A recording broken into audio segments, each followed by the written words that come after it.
The Lifestyle Show, presented by Selina MacKenzie. Our first guest is going to be telling us about her book, Princesses of the Early Middle Ages, Royal Daughters of the Conquest. Welcome to the show, Sharon Bennett Connolly. Thank you. It's lovely to be here. So I'm just going to go over to you. Tell us about the book. Well, it literally does what it says on the cover. It's about the English princesses from the time of the Norman Conquest to the daughters of King John, and just looking at their lives and what their purpose was. We often have this image of princesses as being girls dressed up in finery, sent off to foreign lands, never thought of again, and their only duty was to have children, birth a son and heir, and that's it, that's their job. But the book intended to show that there was a little more to it than that they were women, girls who were raised to be diplomats, to be the ambassadors for England. Okay. And to be that physical link between the country of their birth, England, and the country they married into. So they weren't just passive damsels then? No, they weren't. Very much not. And they were really fascinating characters. So they would have received an education, presumably, then? They would have, yes. We have this idea that people before modern times weren't educated, and it's just not true. They were educated for the things that they needed to be educated with. They were taught to read. They weren't necessarily taught to write. That was the reserve of the clerks. But they were taught to read and to make sure that they could read missives between, messages coming to them, to make sure they're not lied to. If you're going to read if you're getting a message from your father, you want to make sure you understand what's being said to you. And they were taught languages, because they grew up in England. And in England, you learnt the language of the court was French.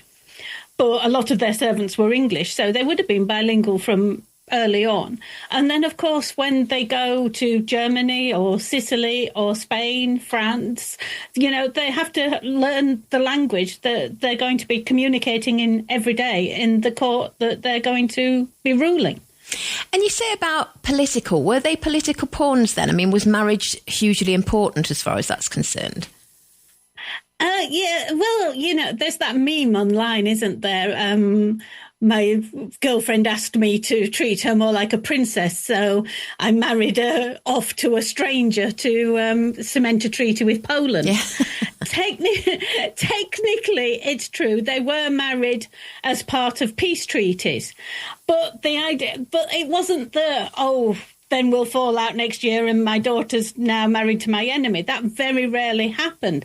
The whole idea of marrying your daughter to an enemy as part of a peace treaty is a sign of your commitment to keep that peace. Because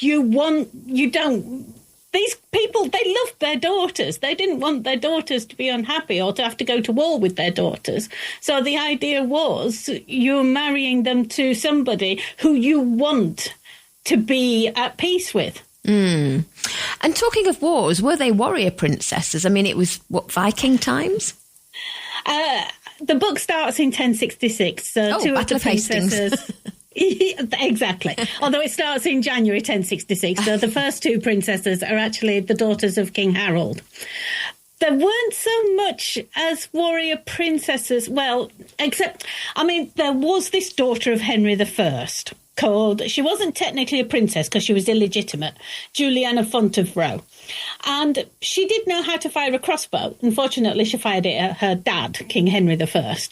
And she did jump out of a castle into a moat. She was rather an adventurous woman, but she and her husband had fallen out with Henry I, and she actually tried to kill her own father. Oh, so, yeah, they did technically know how to fight, some of them.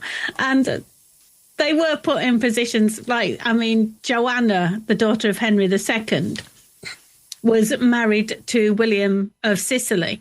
But then when he died, just after he died, her brother turned up, Richard the Lionheart, on his way to crusades, and he took her with him to the Holy Land. he did try to marry her to Saladin's brother, which she wasn't having any of. So they didn't necessarily fight, but they knew how to stand up for themselves, and they knew when to stand up for themselves and when to let things ride. Right, okay. And what about religion, Sharon? Did Christianity have an influence on them? It did. In many ways, actually. The Joanna I was speaking about, who was proposed as a bride for Saladin's brother, the reason that didn't go ahead was she basically refused to marry him. He was Muslim. It had been suggested he would convert to Christianity for the marriage, but Joanna still wasn't having any of it. And the way Richard the Lionheart got out of Saladin taking him seriously was saying that they would have to get the Pope's agreement to his conversion before any wedding could go ahead, because Joanna was a princess. And the church had a great deal of influence on who could marry who. They had rules about being too closely related by blood. You weren't supposed to marry somebody within 7 degrees of affinity, which is actually a great distance. You know, it's like 5 great-grandparents away. If you're closer in relation than 5 great-grandparents, then you can't get married. I mean, they did allow it. They just used to have to get a dispensation. But yeah, it's like everybody had to know how they were related to people to make sure that they didn't marry someone they was too closely related to. Crikey. And the church kept an eye on that. I was going to say, how did they actually find out back in them days? Everybody knew their family tree, you know, they knew who they were related to. I mean, after the Norman Conquest, basically, the Normans thought of anybody who was blood related within a certain degree was called a cousin, which is really not very helpful when you're trying to work out how they're related, because you know they're a cousin, but how first, second, third or fourth cousins, they never bothered distinguishing. Twice removed. Yeah, exactly. Interesting. And I'm glad you've written the book, because we hear so much, don't we, about kings and princes, and it's nice to hear more about these princesses. And definitely, for sure, I believed the myth. I thought that they had an entirely different life. Yeah, I really enjoyed writing the book. It was brilliant finding some of these women who are not spoken about so much. There's a wonderful book, series of books, I think it's in 6 volumes in total, by Mary Ann Everett Green, written in Victorian times, called The Princesses of England from the Norman Conquest. And that was sort of my inspiration, because I just thought we need a new look at them, because there isn't anything out there. And women's history, everybody, you know, it's a topic that is really important, and until recent times has been very overlooked. So it's nice there's a lot out there to write about, and to bring these women to the forefront and to show that they weren't pawns. They had a role in the world, in diplomacy, in their home country and in the country they married into. And their role was really important, but it's often overlooked or just ignored. And was there any particular princess, Sharon, that surprised you the most? I think it was the two, King Harold II's 2 daughters, Githa and Gunhild. They couldn't have had any more of different fates. You know, Githa was ended up in Kiev. Kiev and Rus, married to a prince of Kiev. Whereas Gunhild was sort of escaped from a convent and lived with a lord, Alan the Black, and then his brother Alan the Red, or the other way around. I can never remember which way. But lived with 2 brothers, one after the other, without actually getting married. So it was interesting to see the differences in the two lives of these two women who had had the same upbringing, had for a very short period of time been princesses in England because their father had become king at the beginning of 1066 in January, and he was dead by October 1066. So they had these really very violent introduction to royalty, and it was just the way they handled themselves and the way fate handled them. It was interesting to see the differences between the two and to see how just being royal isn't enough. It still puts your life on a knife edge. Yeah, I get what you're saying.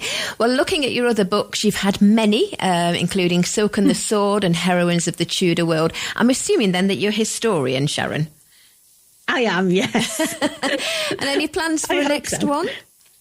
Well, funnily enough, this book was actually a much larger book originally. It was called The Medieval Princess, but it was way too long. It was over 150,000 words, so it had to be split in two.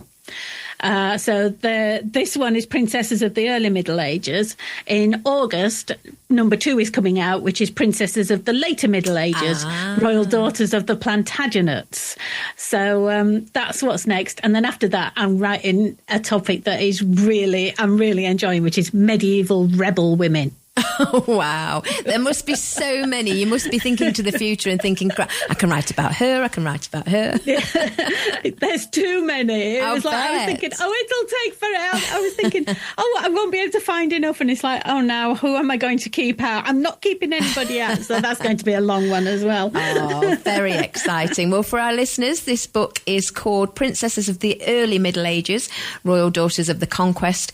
We're selling it right now on our website. It was only out in April this year. Simply go to TRE.radio and click on the virtual bookshop banner, and it's by, of course, Sharon Bennett Connolly, who we're chatting to now. Now, I mentioned your other books, Sharon. How can people find out more about you? I have a website, historytheinterestingbits.com. I am on the socials, all of them, Facebook, X, Threads, Sharon Bennett Connolly, or the History Bits on X, I think. Wonderful. Well, do let us know when the next one's out, and we'll chat to you again. Thank you. All right, take care. Thanks, Sharon. Thank you very much. Bye-bye. Bye.